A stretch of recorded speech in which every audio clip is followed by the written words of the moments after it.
సత్యసాయి జిల్లా పెనుగొండలో ప్రధాని మోదీ జన్మదిన వేడుకలు ఘనంగా నిర్వహించారు.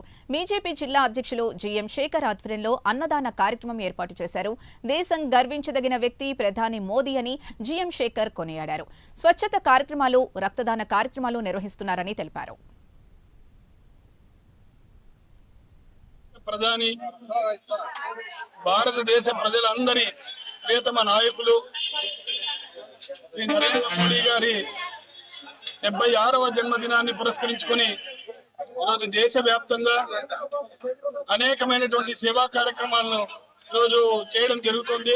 మన ప్రియతమ నేత నరేంద్ర మోడీ గారి జన్మదిన సందర్భంగా 2014వ సంవత్సరం నుంచి ప్రతి ఏటా సెప్టెంబర్ 17 నుంచి అక్టోబర్ 2 వరకు 15 రోజుల పాటు దేశవ్యాప్తంగా అనేకమైనటువంటి సేవా కార్యక్రమాలు, ఒకటి స్వచ్ఛత, అదేవిధంగా రక్తదాన శిబిరాలు, అన్నదాన కార్యక్రమాలు దేశవ్యాప్తంగా ప్రతి భారతీయ జనతా పార్టీ కార్యకర్త, అదేవిధంగా భారత పౌరుడు అమ్మ కోసం ఒక చెట్టు అంటే ప్రతి ఒక్కరూ ఒక చెట్టు నాటాలి, పర్యావరణాన్ని కాపాడాలి అనే ఉద్దేశంతో ప్రతి ఈచ్ వన్ ప్లాంట్ వన్ అనే ఒక కార్యక్రమాన్ని, ఈ సేవా కార్యక్రమాలు